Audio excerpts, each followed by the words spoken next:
Event 239, show you clear.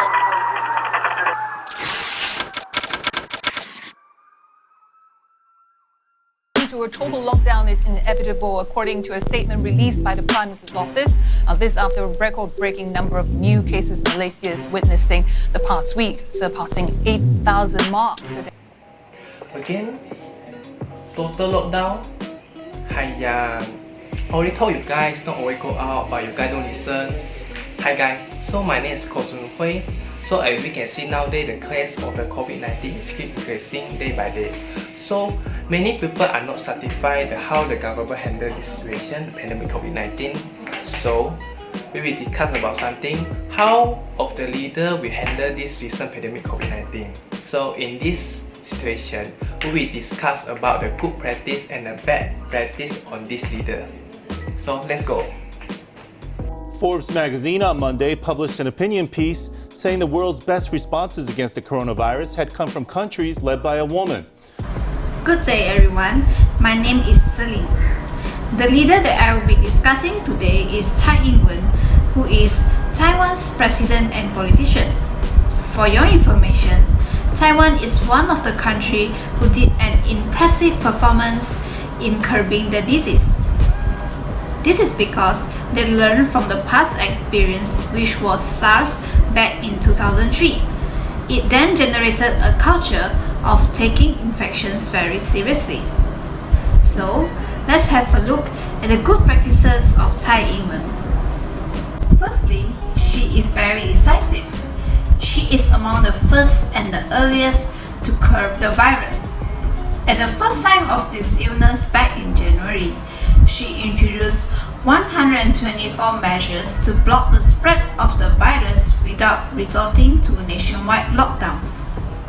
Besides, she also made decisions to close the borders early and tightly regulate travel restrictions. Secondly is the use of technology. She uses the power of digital technology to conduct efficient tracing and mass quarantine. For example, she uses digital technology to help medical personnel to identify and track suspected patients, symptomatic patients, as well as high-risk individuals. This is because the data information generates real-time alerts based on travel histories as well as clinical symptoms. Next is transparency. As a leader, she gives transparent information about the pandemic. So for example, she gives briefing weekly and gives simple health messaging to the public. So this is important to provide accurate and timely information so that the general public are well aware of their current coronavirus situation in their country. Besides, she also alerts the general public about the false rumors that may be circulating on the social media.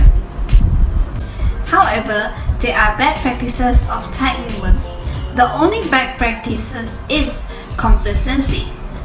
So recently, the Taiwan government has started to become complacent. For example, very few tests are conducted and doctors are not taking it seriously and hospitals were not alert.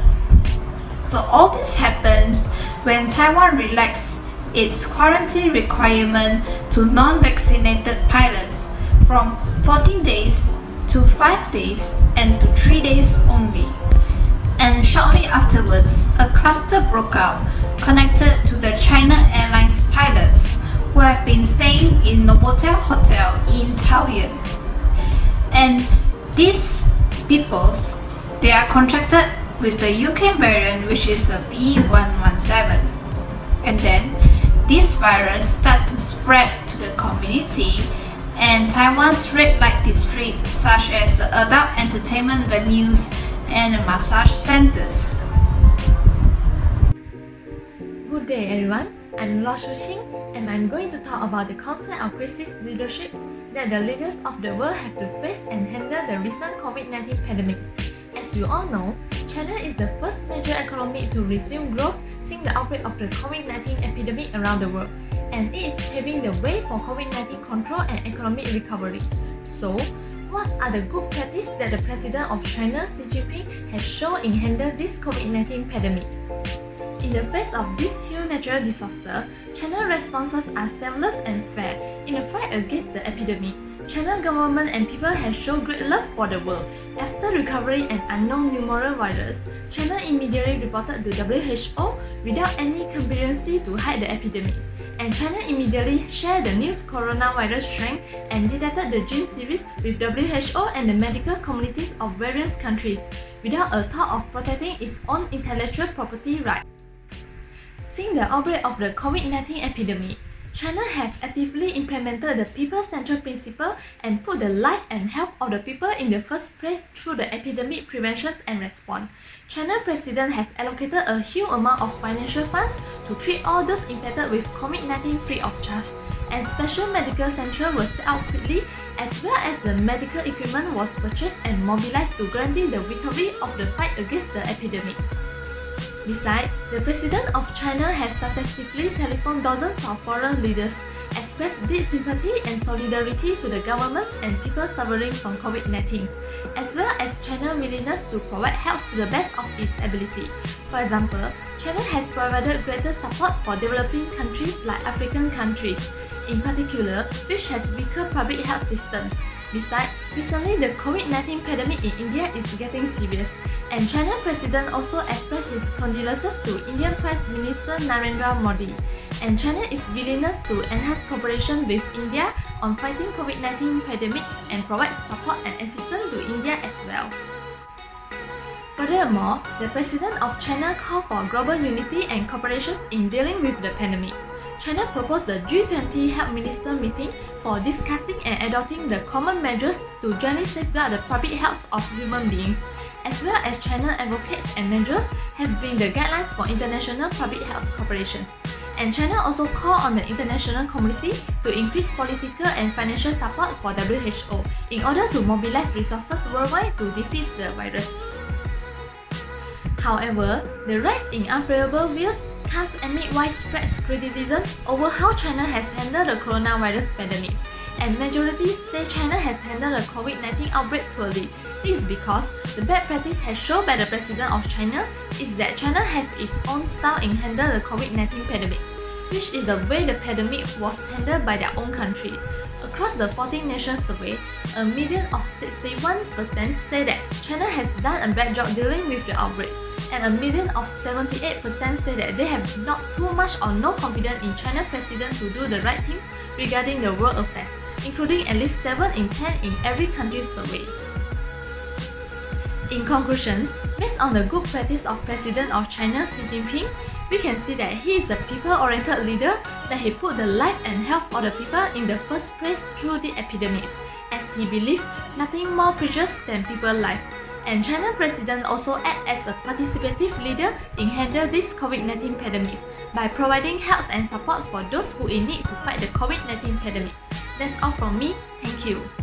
I'm Chong Li-Jing. Leader of the world I would like to discuss today is the leader of India, who is India Prime Minister Narendra Modi. Recently, COVID-19 pandemic in India is skyrocketing. So, you might wonder how the Prime Minister in India is leading and what his crisis leadership actually is.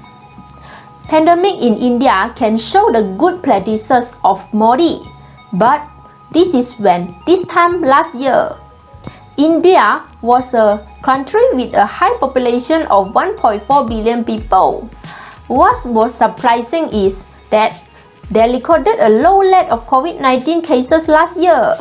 In fact, autocratic leadership style is best used by Modi in this case to have a fast decision without considering too many parties and have a harsh lockdown decision. Even though a lot of people suffer from his sudden decision, but high discipline is the key thing of him to win this battle with coronavirus in last year. But bring back to now, April 2021, the terrible sudden rising of COVID-19 cases and deaths. India now has the world's highest ever daily infection rate with more than 300,000 cases in a single day. India is now in a living hell. Why? The situation is definitely caused by the behaviors and the decision of this leader and Prime Minister as well. As an autocratic leader, he is too lazy with power due to his authoritative leadership style and has a strong belief in power and position. Modi still had a massive political rally with thousands of attendees. Even on that day, India confirmed more than 200,000 cases, obviously showing that he is very concerned about the election result. Somehow, he has a totally wrong focus and concern, even in the serious rising of cases in his country, but he is still making social media posts to encourage people to vote for the election. He emphasized on the privileged image over accountabilities. He is busy exporting their vaccine to other countries and declared his country was the world pharmacy. But India actually with low domestic coverage for vaccine injection. He is overconfident. When all over the world is still suffering from COVID-19 pandemic, but he dared to claim his country was in COVID-19 endgame. Since he still allowed all those clouded election rally and religious gathering even with not more than 10% vaccine injection rate among his country population. So at the end, tragedy is happening now in India. Based on all this past experience with Modi, we can conclude that even though Modi's autocratic leadership style in some cases is work, but most of the bad practices of Modi are caused by his autocratic leadership style as well. Now, I will pass the floor to my next colleague to discuss with you about another leader of the world. Thank you. Hi everyone, my name is ZHENGYU, and this time I will focus on how British Prime Minister Boris Johnson handled COVID-19. In recent 2 years, the world is suffering from the impact of the COVID. After many interruptions of the epidemic, the UK situation today is significantly better. Let's find out what measures have been taken for COVID-19 by Prime Minister Johnson's government team. Well, let's start from the bad practice. The first bad practice is about ambiguous information. After adapting to the lockdown, the government sent a mixed message without a clear set of rules. So many people do not know whether or where they should wear the masks. And the government has not made clear issues such as social distance scientifically. The Prime Minister and other official staff have made different statements on public health issues, which has confused the public and made it difficult to fight the epidemic. The second bad practice is about contempt for the virus. The former advisor to the British Prime Minister has attacked Johnson's attitude of belittling the epidemic and human life. Coronavirus is nothing more than a horrible story, Johnson said. He and some government officials are even on holiday when the epidemic has begun to spread in 2020. He once said the blockade was a wrong decision. Although Johnson himself was diagnosed with the COVID-19 virus, he still did not take the epidemic seriously. Johnson once said in the second blockade of Britain that he would rather let thousands of corpses pile up than order the blockade. Last but not least is that Britain locked down too late. Although Britain has implemented 3 rounds of lockdown compared with other European countries, Britain's lockdown is 1 to 2 weeks late. This shows that the government is not decisive on the issue of the epidemic and has delayed the time to control it.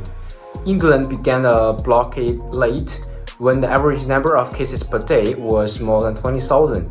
It is estimated that 6-week delay resulted in more than 1 million infections and 20,000 deaths. Delays in government action have led to huge death toll in the UK. But there are also good practices. The first is the strict policy of lockdown was carried out. So far, Britain has implemented 3 rounds of blockade. On March 23, 2020, the British government announced a 3-week home order requiring people to stop all unnecessary going out. On November 5, the UK implemented a large-scale food ban measure again, and then launched a new greeting warning system with further improvement. and blockade measures effectively inhibited the spread of the virus. The next good practice is the financial support plan. In the early months of the pandemic, the UK launched a number of programs to help those financially affected by the virus. These include an extension of the holiday scheme and £330 billion in loans to business across a wide range of industries to ease losses from the COVID-19. And the UK was quick to help its citizens financially and was very supportive. Well, from the above, we can see some traits of Johnson's leader. The first is poor communication. As Prime Minister, Johnson did not communicate effectively and carefully with his own team, which led to the confusion of prevention policies across the UK, with no clear rules and regulations. It makes people confused about what to do in the public. The second is lack of empathy. His attitude towards human life shows that he lacks empathy and does not sit and speak from the perspective of British people. In reality, the Prime Minister seems to be more concerned about the political and economic impact of the epidemic than about human life. And the third is contempt of virus. Johnson's contempt for the virus leads to government's slow response in the face of the epidemic and paid a huge price. And the leadership style of Johnson is laissez-faire leadership. Johnson's government team did not discuss a unified response to the epidemic with local governments. They allowed local governments to make decisions, but in the context of an epidemic, this is not an effective form of leadership. It has led to confusion in policy across the UK, which has made coordination more difficult. Hi guys, it's me again. So in conclusion, we can see there are many benefits from the good practice leader. So as you can see, the first one is improve the productivity of the workforce, and we also can improve the ability to success under the pressure. Then the third, improve the listening and the communication skill. But apart from that, as we can see from the side of the bad practice, so instead, bad practice can result of the lack of vision and synergy, and also could make failure to meet to the goal. So at last, so as a good leader, you should understand the mission, statement, objective to achieve your goal. That's all from me. Thank you.